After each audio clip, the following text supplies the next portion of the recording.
Sometimes I get very annoyed with myself because I don't want them to just read as landscapes. But the stuff that you don't actually see, the geology underneath the strata, things like sound, all that hidden stuff too. I mean, the weather about warm air rising or winds offshore or inshore.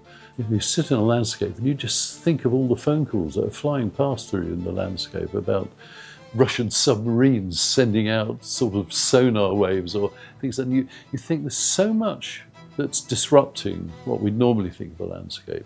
And it's that's becoming much more increasingly of interest to me, is that sort of sense of disruption. My name is David Hayward. I'm a painter.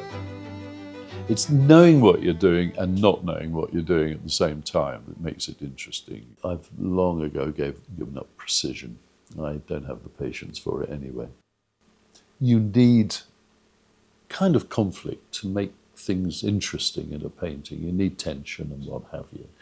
And so I'm always aware that I'm trying to balance out, on one hand, balance itself, and at the other side, trying to create some sort of stress in the painting. Night Ferry, it was its working title, but I wanted the sound of and almost the smell of, you know, the crackle of the klaxon and various things, and possibly radio waves and a fair amount of electricity in it. So in a sense, there is a narrative. But then what I do all the time is I kind of do things like rotate them.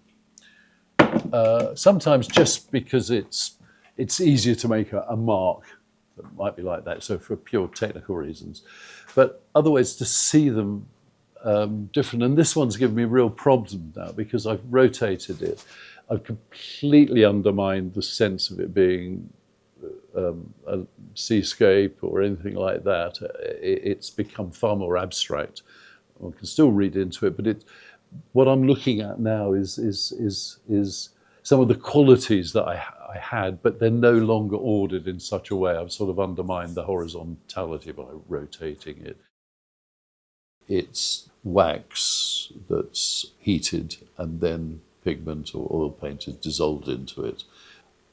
I can scrape it off really fast. I can burn it off. I can cut into it and overpaint it and then scrape that off and layer and layer and layer. So I'm not gradually building up layers like someone who's perhaps glazing in oil paint or something like, or watercolor or whatever.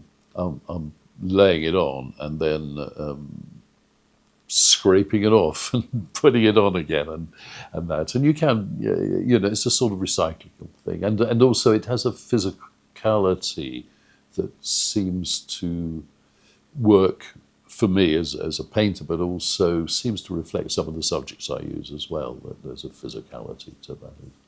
Look, you're going to get bad days and good days. You're also going to get bad weeks and good weeks. And you are going to get good months and bad months. You've got to hang on in there.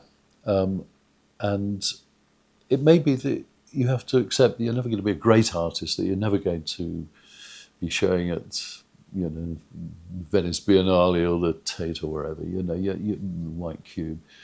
But if you want to do it, you just have to do it, and you have to take the good with the bad. So I think resilience is really important. A lot of people are still looking for a narrative, some sort of explanation about what's happening in the painting.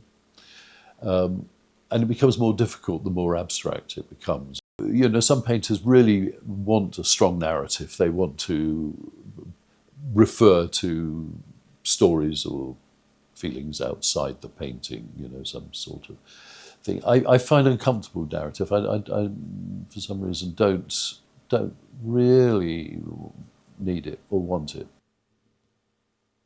But the paintings, in the end, dictate what they're about. You have to kind of let them... I've never been able to sort of muscle a painting into something. You know, you do something and then it makes something else happen. That's where a colour or an edge or something meets and has some sort of friction or some sort of weight or tension or things, these sorts of more abstract qualities. Part of the joy is that the process is never kind of ending in a way. You're intrigued by what's happening, by the way one part of a painting works against another or whatever. So you keep trying to surprise yourself a little bit.